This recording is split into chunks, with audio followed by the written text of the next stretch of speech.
सामाजिक विज्ञान की क्लास में मैं रुद्र नारायण आपका स्वागत करता हूँ।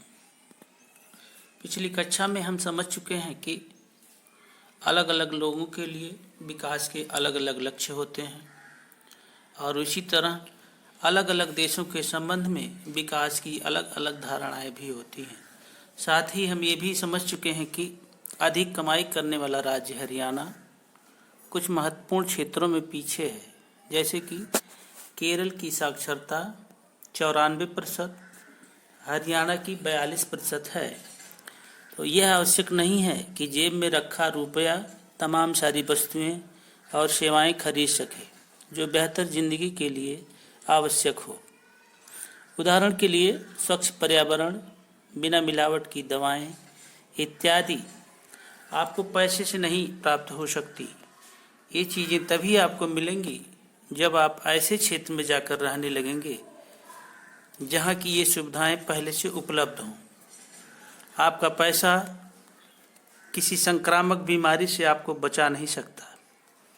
जैसा कि आप लोग जानते हैं, हम जानते हैं कि आज दुनिया में कोरोना महामारी फैली हुई है। दुनिया के तमाम अमीर से अमीर देश, अमेरिका, फ्रांस, जर्मनी, इटली इससे परेशान हैं, जबकि उनके पास धन की, पैसे की कमी नहीं है। इसे बचने के लिए जब तक कि पूरा समुदाय एक साथ मिल करके बचने के संबंधित जो सुझाव हैं कदम नहीं उठाता तो बच नहीं सकता। अपने इस उदाहरण में हमने ये भी देखा कि केरल में शिशु मृत्यु दर कम है क्योंकि यहाँ स्वास्थ्य एवं शिक्षा की मूलभूत सुविधाएं पर्याप्त मात्रा में उपलब्ध हैं। इसी प्रकार देश के कई अन्य राज्य भी हैं जहां सार्वजनिक वितरण प्रणाली सही ढंग से कार्य करती है। ऐसे राज्यों में स्वास्थ्य और पोषण स्तर निश्चित रूप से बेहतर होने की संभावना है।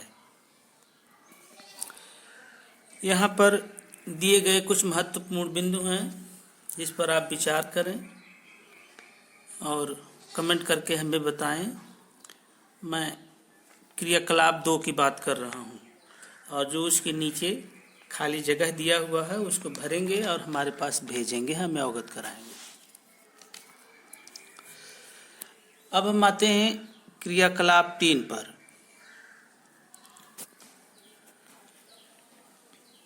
इस क्रियाकलाप के माध्यम से हम ये जान सकते हैं कि हमारा पोषण सही ढंग से हुआ है कि नहीं।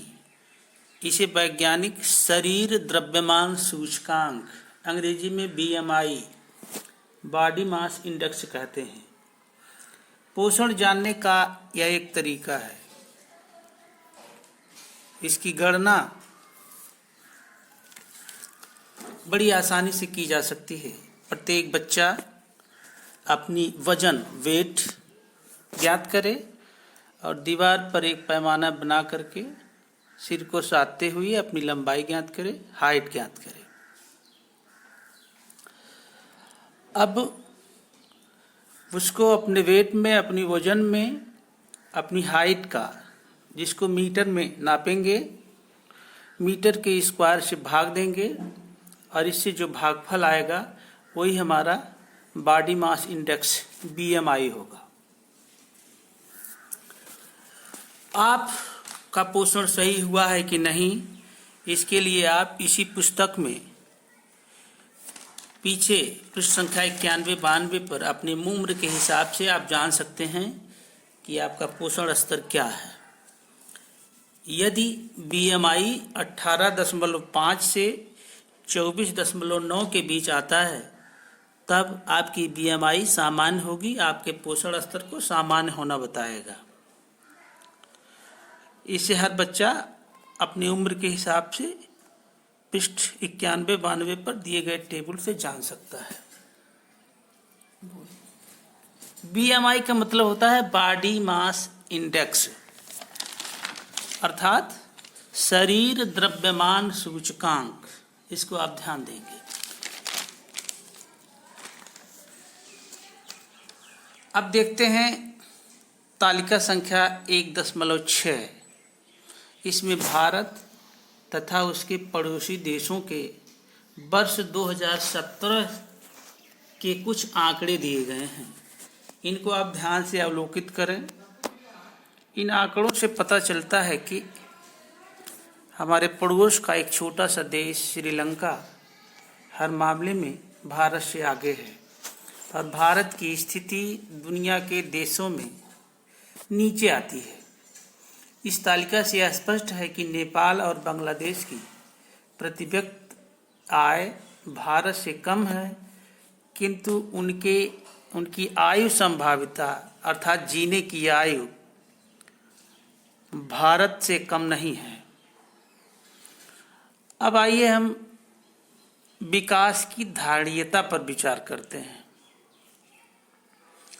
हम विकास को जिस रूप में भी हम विकास की धारणीयता पर बात कर रहे थे। विकास को जिस रूप में भी परिभाषित करें या अभी के लिए हम मान लें कि कोई विशेष देश विकसित है, तो निश्चित रूप से हम चाहेंगे कि विकास का स्तर और ऊंचा हो, और ऊंचा नहीं भी होता है तो कम से कम उसी स्तर पर बना रहे और कम से कम भावी पीढ़ी के लिए यही स्तर बरकरार रहे।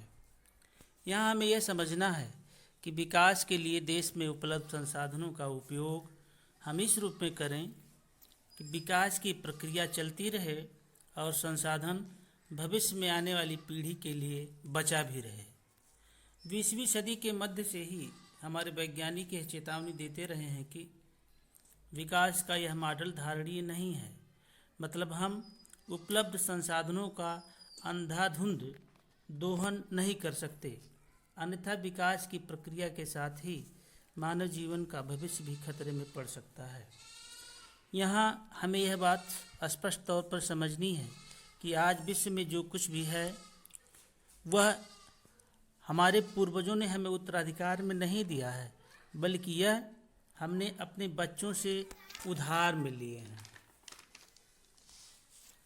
आइए इसे एक उदाहरण से समझने का प्रयास करते हैं। भारत में भूमिगत जल के बारे में हाल के प्रमाण से पता चलता है कि देश के कई क्षेत्रों में भूमिगत जल के अति उपयोग का संकट है। देश के लगभग 300 जिलों से सूचना मिली है कि वहाँ पिछले 20 वर्षों में पानी के स्तर में 4 मीटर से अधिक गिरावट आई है। यानी कि यह समझा जाए कि देशों को 1/3 क्षेत्र में भूमिगत जल का अति उपयोग हो रहा है, और यदि जल के उपयोग का यही तरीका चलता रहा तो आने वाले 25 वर्षों में देश का 60% भाग इसी अति जल उपयोग में सम्मिलित हो जाएगा। भूमिगत जल का यह उपयोग विशेष रूप से देश के पंजाब, पश्चिमी उत्तर प्रदेश, कृषि की दृष्टि से समृद्ध क्षेत्र, मध्य और दक्षिण भारत के चट्टानी क्षेत्र, कुछ तटवर्ती क्षेत्रों और तेजी से विकसित होती शहरी बस्तियों में किया जा रहा है। देखिए, भूमिगत जल वह जल है जो नवीकरणीय साधन का उदाहरण है। फसल और पौधों की तरह इन साधनों की पुनः पूर्ति प्रकृति ही किया करती है, किंतु यहाँ भी हम इन साधनों का अति उपयोग कर रहे हैं। यहाँ हमें यह समझ लेना चाहिए कि जल तो हमें बरसात से ही प्राप्त होता है, और यदि जल का उपयोग हम इतनी मात्रा में करते हैं जितनी कि बरसात से पूरी नहीं हो पाती है, तो हम ये समझें कि जल का अति उपयोग हो रहा है। यहाँ हम एक शब्द और बता दें, नवीकरणीय और गैर नवीकरणीय। नवीकरणीय का मतलब ऐसे संसाधन जिनका हम उपयोग करते रहते हैं और प्रकृति उसको पूरा करती रहती है और समाप्त नहीं होता। और गैर नवीकरणीय वे साधन हैं जो वर्षों से प्रयोग के बाद वे समाप्त हो जाते हैं, और इन संसाधनों का पृथ्वी पर एक निश्चित भंडार है और इनकी पुनः पूर्ति नहीं की जा सकती, या इनके निर्माण में लाखों वर्ष लग जाते हैं। जैसे कच्चा तेल और कोयला है, ये पृथ्वी पर सीमित मात्रा में उपलब्ध हैं।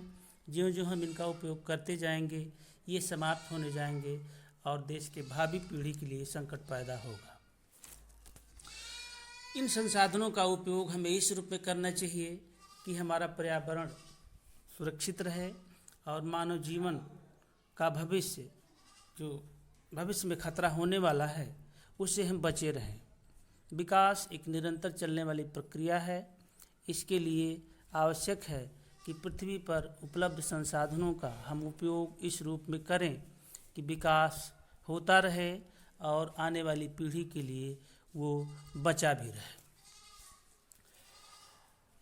अब हम आप लोगों से ये कहेंगे कि प्रश्नावली जो पाठ के अंत में दी हुई है उसको आप पढ़ेंगे, उसका ऐसे नोट्स हम आपको भेजेंगे और उसको आप अपने नोटबुक में लिखे रहेंगे। और अब हम यही समाप्त करते हैं। नेक्स्ट चैप्टर के लिए आप तैयार रहेंगे। अगले वीडियो में हम मिलेंगे आपसे।